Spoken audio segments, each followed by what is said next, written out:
Assalamualaikum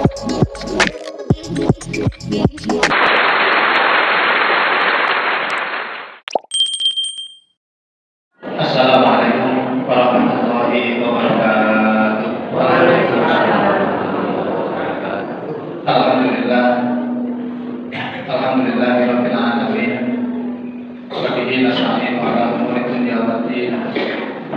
Wassalatu wassalamu ala asyrofil anbiya'i wal mursalin wa ala alihi wa ashabihi ajma'in. Asyhadu an la ilaha illallah wa asyhadu anna Muhammadar Rasulullah. Allahumma shalli ala Muhammad wa ala alihi wa ashabihi wa man tabi'ahum bi ihsanin ila yaumil qiyamah. Raditu billahi rabban wa bil islami dinan wa bi Muhammadin nabiyyan wa rasulan. Rabbi zidni ilma wa zidni fahma. Allahumma anfa'na bima 'allamtana wa 'allimna ma yanfa'una warzuqna ilman yanfa'una. Faqala Allah ta'ala fil Qur'anil 'azim, a'udzu billahi minasy syaithanir rajim. Ya ayyuhalladzina amanu taqullaha wa qulu qawlan sadida yuslih lakum a'malakum wa yaghfir lakum dhunubakum wa may yuti'illaha wa rasulahu faqad faza fawzan 'azima. Amma ba'du. Bapak Ibu jamaah salat subuh ingkang dipun muliakan Allah Subhanahu wa taala. Pada kesempatan pagi hari ini terlebih dahulu marilah kita senantiasa mengakhirkan rasa syukur kita kepada Allah Subhanahu wa taala atas nikmat dan karunia-Nya. Pada pagi hari ini alhamdulillah Allah masih membangunkan kita dan menggerakkan kita untuk menunaikan kewajiban kita sebagai seorang muslim, yaitu sholat subuh. Alhamdulillah di antara bapak ibu yang terpilih untuk melaksanakan sholat subuh secara berjamaah, alhamdulillah 1 berbanding 27. Itu salah satunya. Salah satunya adalah 1 berbanding 27. Belum lagi langkah panjenengan, kaki kanan, kaki kiri, menambah pahala, menghilangkan dosa atau mengurangi dosa. Belum lagi panjenengan disebut dengan mujahid, pejuang fi sabilillah, karena dilanjut dengan bertolabul ilmi. Mudah-mudahan ilmu yang kita dapat Bapak Ibu senantiasa dapat kita praktekkan, dan itu yang menjadi inti dari ilmu yang ada pada diri kita atau ilmu yang kita terima adalah mempraktekkannya di dalam kehidupan sehari-hari. Bapak Ibu yang dimuliakan Allah Subhanahu wa taala, pada kesempatan pagi hari ini kita akan menyampaikan ayat-ayat Allah Subhanahu wa taala, yaitu di dalam Quran surat Al-Baqarah dan lain sebagainya, terkhusus kaitannya dengan godaan setan. Terkhusus dengan godaan setan. Jadi setan itu akan selalu menggoda manusia dimanapun, kapanpun, dalam keadaan atau kondisi apapun. Maka ini yang perlu kita waspadai Bapak Ibu, terkhusus. Ada terkhusus berarti ada terumum. Terkhususnya menghadapi bulan Ramadan. Jadi menghadapi bulan Ramadan itu dalam rangka kita mempersiapkan diri, membersihkan diri, mensucikan diri dari berbagai macam godaan-godaan setan. Pada umumnya yang di bulan-bulan lainnya selain di bulan Ramadan. Artinya memang sepanjang hidup kita, sepanjang perjalanan hidup manusia di muka bumi ini, hendaknya mereka senantiasa taat, patuh, tunduk kepada Allah Subhanahu wa taala dan senantiasa mencontoh Rasulullah sallallahu alaihi wasallam. Kalau kita melihat kehidupan sekarang, Bapak Ibu, ini tampak abu-abu, tampak gelap. Nah, Indonesia gelap. Iya. Jadi yang benar itu terlihat salah, yang salah terlihat benar. Dan itu telah disinyalir oleh Rasulullah SAW di dalam hadisnya, diriwayatkan oleh Al-Bukhari Bukhari wa Muslim. Bismillahirrahmanirrahim. An Abi Abdillah ibni Abdillah An-Nu'man ibni Yasir Bashir radhiyallahu anhu maqala sami'tu Rasulullah sallallahu alaihi wasallam yaqul innal halala bayyinun. Innal halala bayyinun, sesungguhnya yang halal, yang hak, yang benar, yang nyata itu nyata. Maka jangan disamakan lagi. Jadi yang halal, yang benar, yang hak, yang nyata itu nyata, itu benar, itu halal, bayyinun, jelas. Wa innal harama bayyinun, dan sesungguhnya yang haram, yang batal, yang salah itu nyata salahnya. Wa innal harama bayyinun wa bainahuma umurun mustabihat. Nah ini.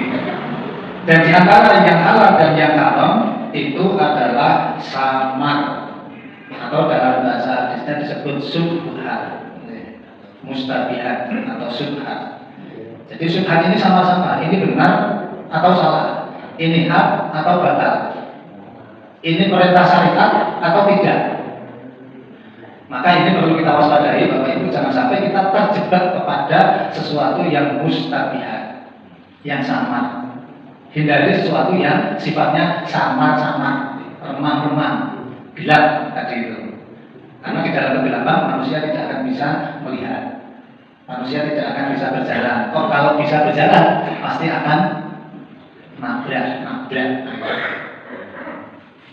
Maka menghadapi kegelapan ini, Bapak Ibu, perlu kita waspadai diri kita sendiri jangan sampai terjebak kepada sesuatu yang mustabihat. Itu sebagai landasan kita di dalam menjalani kehidupan kita, agar kita senantiasa berjalan terus dan selalu di dalam sebuah kebenaran atau syariat yang dituntunkan oleh Allah Subhanahu wa Ta'ala. Salah satu contoh ini biasanya wanita. Jadi seorang wanita yang tidak memakai hijab atau kerudung namanya. Ada yang menganggap itu biasa. Biasa itu sebenarnya adalah jebakan setan. Sing penting kuwi ora kudune. Sing penting kuwi atine. Nah, siapa tahu hati seseorang, hati manusia, ada yang tahu. Sementara di dalam syariat bahwa seorang perempuan itu hendaknya menggunakan kerudung atau menggunakan jilbabnya.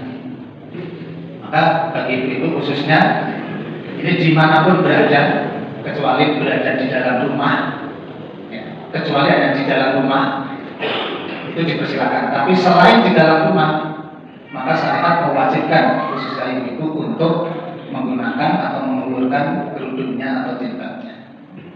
Atau perempuan yang menggunakan pakaian tapi mepet, rapat. Nah, loh, seperti kan saya menggunakan untuk awal atau saya menggunakan pakaian. Padahal di dalam hadis juga sudah dinyatakan bahwa pakaian yang mepet rapat bagi wanita itu sama dengan urianan, dalam bahasa Arabnya urianan. Artinya sama saja tidak pakai. Maka hal semacam ini maka setan akan mengabulkan. Itu nggak apa-apa. Yang penting sudah berpakaian, yang penting sudah menutup. Tapi pada satu sisi ini tidak sesuai dengan syariat dan lain sebagainya. Nah ini perlu kita perhatikan Bapak Ibu. Di dalam Quran surat Al-Baqarah 208, A'udzubillahi minasyaitonirrajim. Ya ayyuhalladzina amanu dkhulu fis-silmi kafah. Wahai orang-orang yang beriman, dkhulu, masuklah fis-silmi di dalam agama Islam itu kafah. Kafah itu ya totalitas. Kafah itu menyeluruh, baik yang dohir, tampak, maupun yang tidak tampak. Dohirun wa batinan, yang dohir maupun yang batin, yang tampak, yang tidak tampak. Jadi semuanya harus sesuai dengan Islam. Maka perlu Bapak Ibu kita mengislamisasi hidup kita. Mengislamisasi hidup kita, makan kita secara Islam, pergaulan kita secara Islam, pendidikan rumah tangga kita secara Islam, hubungan keluarga secara Islam. normal. Dan masih banyak lagi aktivitas kita di dalam kehidupan dunia ini. Nah itu mestinya kita islamisasikan. Artinya diislamkan semuanya. Jadi jangan sampai ada hal-hal yang tidak terislamkan di dalam kehidupan kita.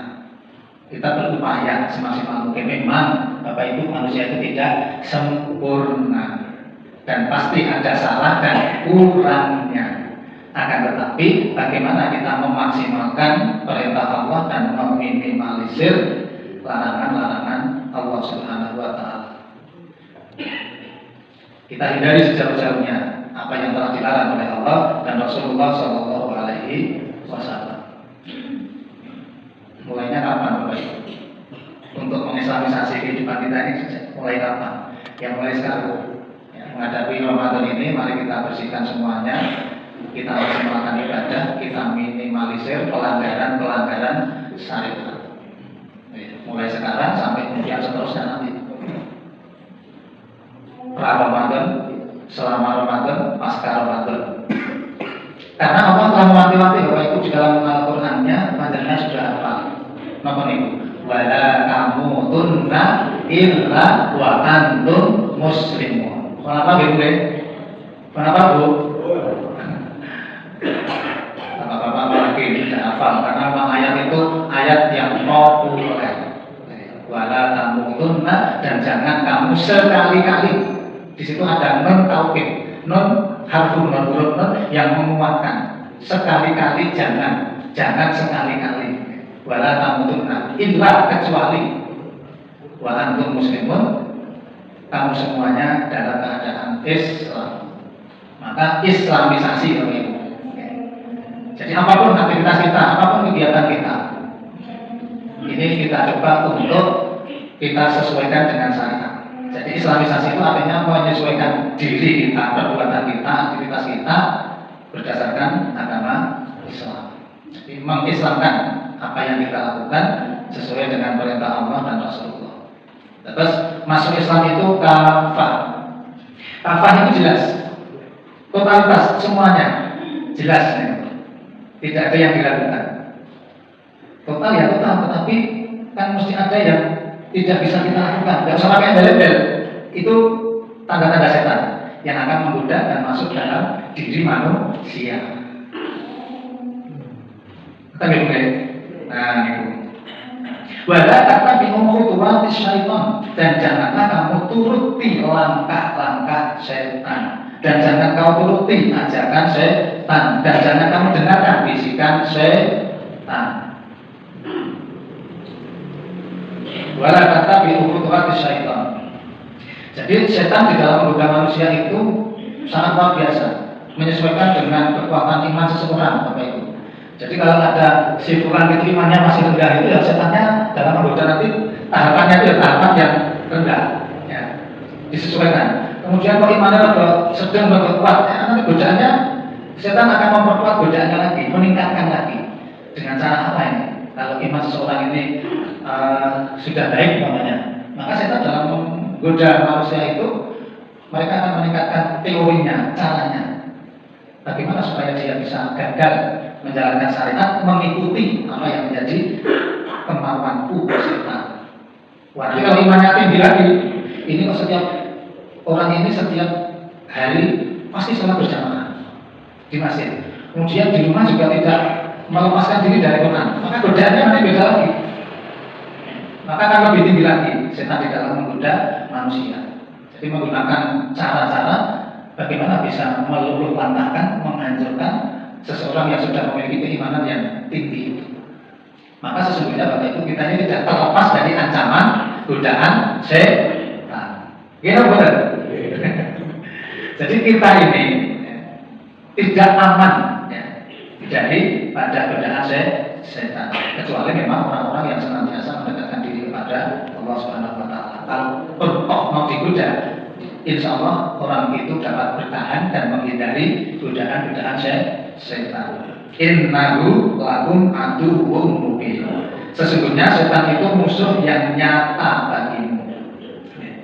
Musuh yang nyata. Di antaranya apa? Ini mau menyamarkan.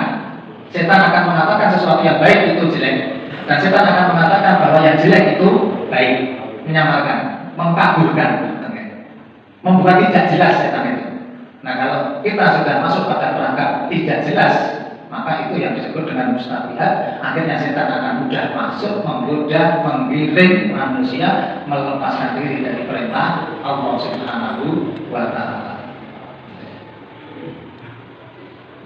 Niku Quran surat Al-Baqarah 208. Kemudian di dalam Quran surat Fatir juga disebutkan inna syaitana lakum aduwwun. Sesungguhnya setan itu adalah musuh bagimu. Inna sak temene asyaiton setan lakum kanggone sira kabeh aduwwun musuh. Kalau tadi disebutkan itu aduwwun mubin, musuh yang nyata, musuh yang perlu diperhitungkan. Aduwwun fattahiduhu, maka perintahnya apa? Maka anggaplah itu musuhmu. Fattahiduhu, ambillah dia aduan sebagai musuh.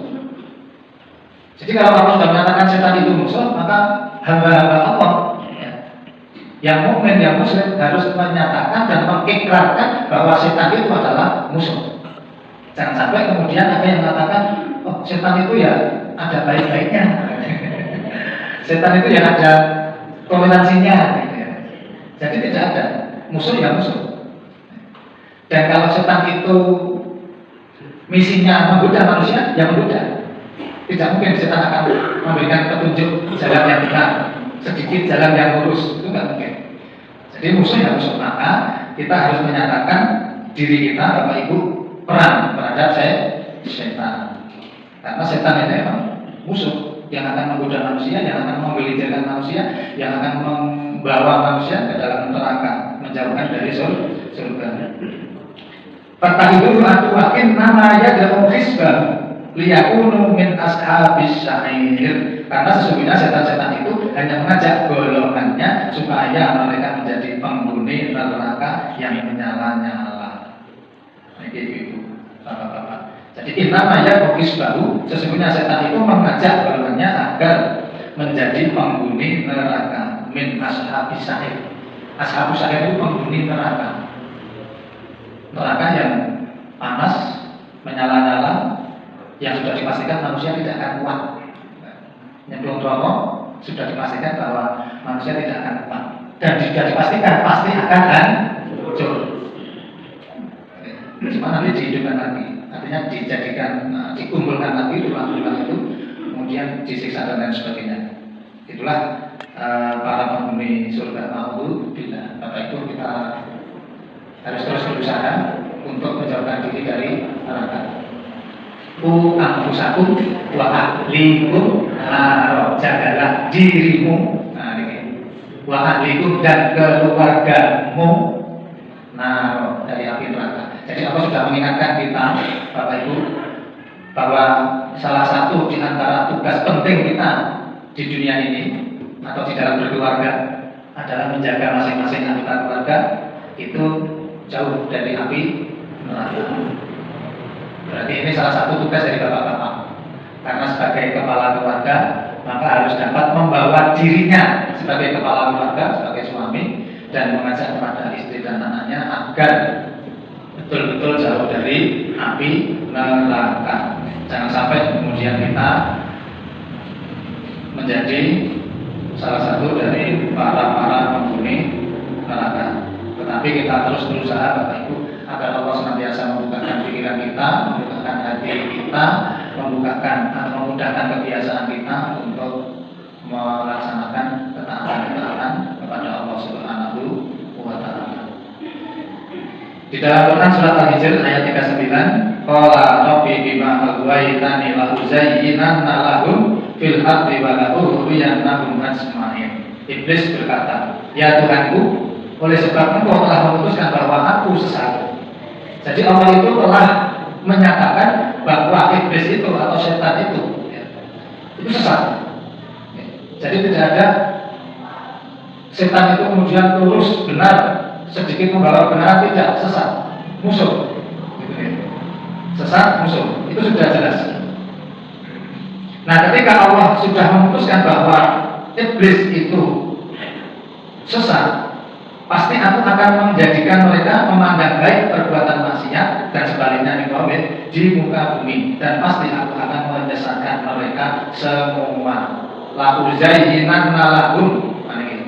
Jadi memandang sesuatu yang baik menjadi jelek, yang jelek menjadi baik. Itu memang misinya setan. Maka kalau kita sudah berkeyakinan bahwa itu baik, ya kita harus bertahan di dalam kebaikan itu. Tetapi kalau kemudian memang itu salah, ya segera kita untuk memperbaiki. Karena kalau tidak, nanti setan akan masuk kepada diri seseorang, kemudian mengalihkan pandangannya, yang baik menjadi jelek, yang jelek menjadi baik. La uzayyinanna lahum fil ardi wa la ughwiyannahum, dan pasti akan menyesatkan mereka semuanya.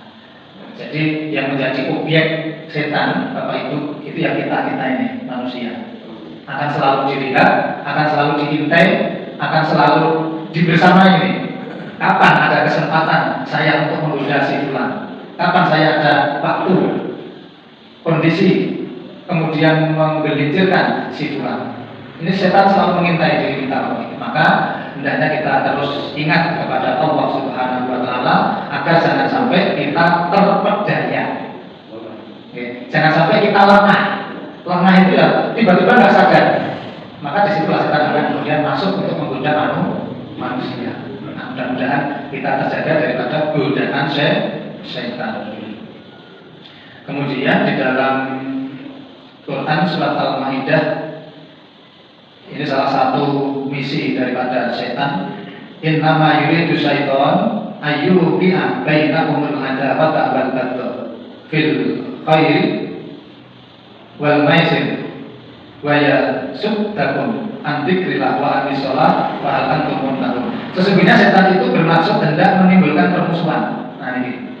Jadi kalau ada seseorang itu bermusuhan atau saling memusuhi, maka sesungguhnya mereka telah masuk pada satu perangkap setan.